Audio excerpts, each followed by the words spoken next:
Hi guys, another video for you today about the whiskey barrel smoker, the cold smoker that we're making. It's been a little while since I posted an update video, apologies for that. I've had some family holidays and some work commitments and so on, but I'm now determined to get it finished this week. And first stage in that is to try and get it smoke tight, so getting a seal between the two the base and the lids, using some gasket, and also looking into options for whether we put a hinge on this or not. So come over and let's have a look at the progress to date. So here it is. I bought the barrel smoker inside the office because the weather has started to turn now, and leaving it outside meant subjecting it to the changing weather conditions. So this just guarantees it stays nice and dry. I've taken the top off for now, and what I'm going to do now is use some of this gasket material just to try and create a seal around the edge of the barrel here. You'll notice that this doesn't extend the kind of whole way across the width, but I'm hoping that by running this directly around the middle of the slats here and around the middle of the opposite end, the lid to this, they will meet in the middle and they will create a nice seal. Once I've done that, I'll show you what I plan to do in terms of locking these two together.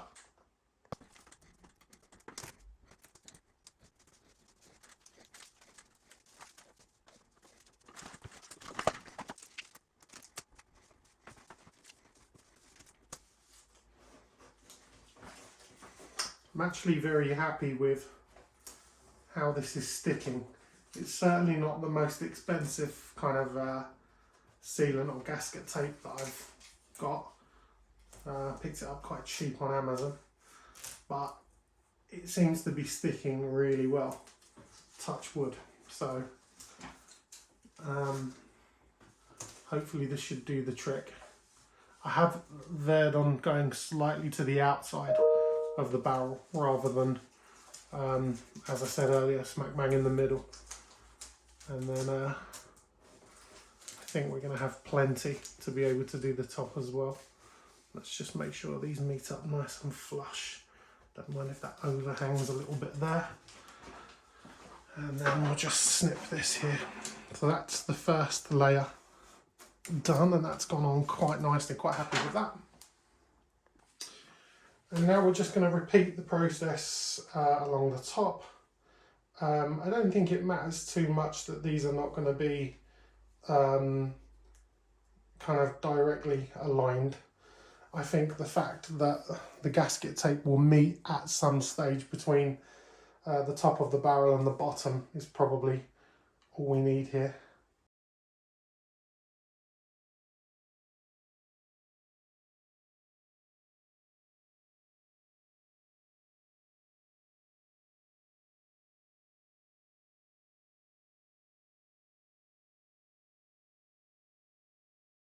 So here we go. I've managed to flip the lid back over and sit it on top of the barrel. It's not quite sitting perfectly straight. Perfectly straight would be lining these staves up. That's probably about it. What I'm pleased about is that when I'm moving this on top of the barrel here, you can see there is connection between the gasket tapes there, so I know that's going to work pretty well in terms of creating a seal. The quandary it leaves me with now is that if I spin this around, the intention was always to create, hopefully we can see that, yeah, around about here, create two independent blocks, one that sat on this part of the barrel and one that sat on this part of the barrel, so the top and the bottom, that we could hinge. Now, when I got this barrel, quite crudely, this hinge just sat here, connecting the top to the bottom, and that came with a couple of issues because this hinge just wasn't wide enough, and when you lifted the lid it would wobble, you know, so you had a lot of slats and it would wobble sideways and it would just start to move these slats around. So I discarded that pretty much early on, and then started talking to my neighbour about maybe creating a nice block that sits level. And we even went to the extent of talking about the type of hinge that we would use, and I purchased one of these. Let me show you. If I can get it out of the packaging. There we go. So I purchased one of these style hinges. Can't even get it out of the packet. Look. Hopefully you can see that. I purchased one of these style hinges here. And again, the idea was it's much wider, so it wouldn't have that wobble when we open the barrel, but it would also be supported by two nice flat blocks. And then in addition to that, what I was going to do is use some kind of clamps to, when the barrel smoker's in operation, or when it's working away, I bought some of these to use as clamps, so that this hook here would sit on the top and this would hook into place on the bottom, and you could clamp the barrel shut. We haven't quite got to the point where we're happy enough with a design for the back here, and what I think I'm going to do is press ahead without the hinge on the back. I don't see any reason why I can't continue the project and start testing out this barrel smoker without a hinge on the back. It just means I've got to manually lift the lid off. So I'm going to go ahead now and attach these clamps that will help us clamp it all together and create a seal. And then I don't think we'll be a million miles off of actually getting some fire in there to see if we're leaking smoke anywhere. Okay, so what we're going to do is look at installing these kind of clamp clips here. Originally, the plan was to have one at the front and two at either side, and then obviously the hinge at the back. But as you can probably see, our little thermostat, our little temperature gauge here is getting in the way of this one, so I'm going to have to relocate it to the side. I did have a little play around earlier to see if I could have a go at mounting this hinge here, and I ran into a little problem actually. This timber, you know, the oak is so hard wearing and so tough that I pre-drilled holes about 5mm in, but that wasn't enough. As I was actually securing the screws further into the timber, both the screw heads broke off because the oak was just not kind of taking the screw that well, or taking it too well actually. So what I've got to do is I've got to sit this slightly further up here. I don't want to go too far because I don't want this overhanging, but if I go around about here, just get my Sharpie, mark my holes as well as my fingers. Yeah, so I'm just sitting above where I kind of made the mistake, so hiding a few of my sins. And lesson learned now, what I'm going to do is pre-drill these holes pretty much all the way down. The reason that I didn't do that in the first place, is that I wanted the screws that I used to kind of form their own hole, if you like, you know, form their own basis, and therefore have a much tighter grip on the barrel, but that's not going to work because this timber's just so solid. So let's pre-drill something here.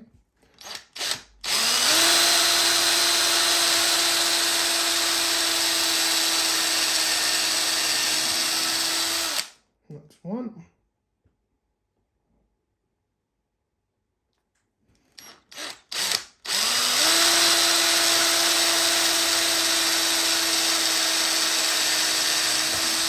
That's two, and they've gone all the way through.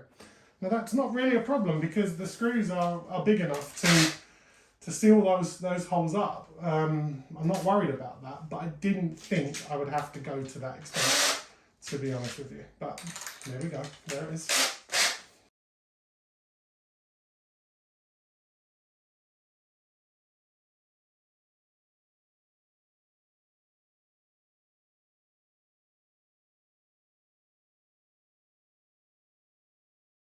So I'm going to crack on now, get the bottom clip on. The good thing about these clips that we're using is that they're adjustable, so even if it's not as tight as I want it, I can adjust this bolt here, pull it down a little bit, or give it a little bit of a leeway in that direction. So yeah, I think we'll secure these, and then, you know, I can use this to secure the lid to the barrel and do some test smokes. So there we go, the clips are on. I'm actually really pleased with those. You can feel, you know, there you go. Did you hear that noise? When you clip that down, it's a nice solid pull from the base of this to the top. You can feel it, and when you release it, listen, you know, there's that kind of thud noise, and it almost, well, I'm pretty sure it is air releasing from here, because now we've got this set up, the gasket is meeting quite nicely in the middle. We've gone around and we've used sealant to seal up most of these cracks. So there's only really a very small number of places where the air can actually escape. For some reason there were 3 vent holes in the top here. I've quite crudely used some caulk to block these 2 up. And the next step for me is going to be to reinsert this kind of holding pipe, which is going to go in here. That's going to be secured in there, and then that in turn will hold on to this vent, which came with it. So I'm keen to reuse the existing, but there you go, there's like a copper vent there. Why it's angled, I don't know. Not too fussed really. I'm just going to make sure that I can insert it into there, but get it to the point where I can actually remove it for storage purposes as well. So I'm not going to be welding these pieces or soldering these pieces together. I do quite like the idea that you can take that apart. So that's the next step for me, and then I think we'll get the grill grates back in, and then I think we'll get this set up for a trial smoke. Okie dokie, so what have we done since? We have brought it outside first of all, and we have also sealed in our vent pipe here just with a little bit of sealant, so we don't want any smoke escaping from that. And we've put back in these kind of big long screws here which hold on to the grill plate, and I've put my meat thermometer in there, the ambient thermometer, so that I can see what type of temperatures we get to in this test smoke. We don't want to get too hot, obviously. So all that remains now really is to light up our little cold smoker, which I'm going to be using the Pro Q here. I've just loaded it up with a little bit of smoke. Obviously we don't want kind of the full tray here, so let's get this lit and let's see how airtight this barrel smoker is. So we've got the first signs of smoke coming out here, which is a really good sign. I'm going to leave this open just for a little while, just to let that catch properly. This is supposed to smoulder and not flame, so I think we have to be a little bit careful with oxygen control here. Is at this stage, I'm just going to make sure that the vent is fully open, and it is, and I'm going to turn the temperature gauge on as well.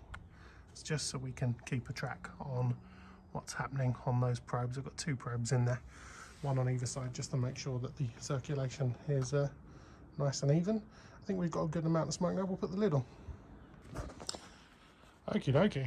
So hopefully you can see we're generating quite a lot of smoke now coming out of our vent. That's probably not the best angle for you to see it, but there is good smoke coming out of there.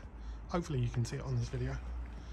And what I want to do now is just have a good look around the barrel to see if there's smoke leaking from anywhere else other than that vent at the top there.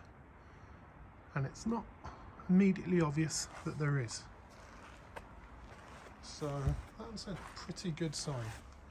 I mean, you're going to get some seepage because this is timber, you know, it's kind of a living material if you like, and it's subject to movement and kind of expansion and so on. I can't see anything at the moment, and that's really good. I'm very happy with that. There you go, good smoke coming out of there. Let's go and have a look at those temperatures as well. So this is obviously towards the top of the barrel. 23 degrees one side, 21 degrees the other, and that's both in Celsius. That's really good, you know, that's standard room temperature really. And the fact that there's obviously some smoke being generated in there, and we can see on our main temperature gauge there that we're not getting anywhere near high temperatures, which is very bad for cold smoking. So I'm very happy with that. Very happy. I think the next step really will probably be to get some food in there. So on the whole, I'm really pleased with how that's gone.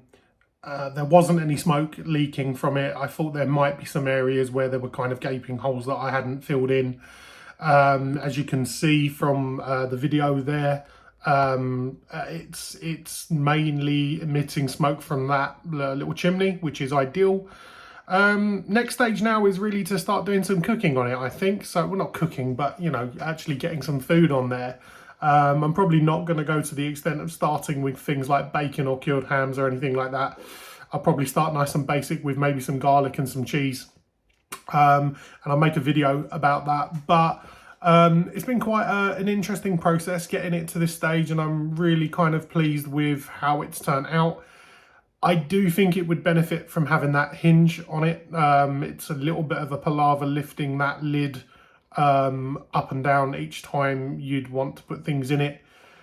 But I need some time to think about that, and you know, I mean, I'm not a chippy or anything like that, so I might need some help to work that out. But for the moment, at least I can continue to use it while I work that out. I've got the time. I'd like to thank you all for watching. Stay tuned for the next video, which will be me using that and making some smoked cheese and some smoked garlic in there. And I hope you like what I did with it. Thanks.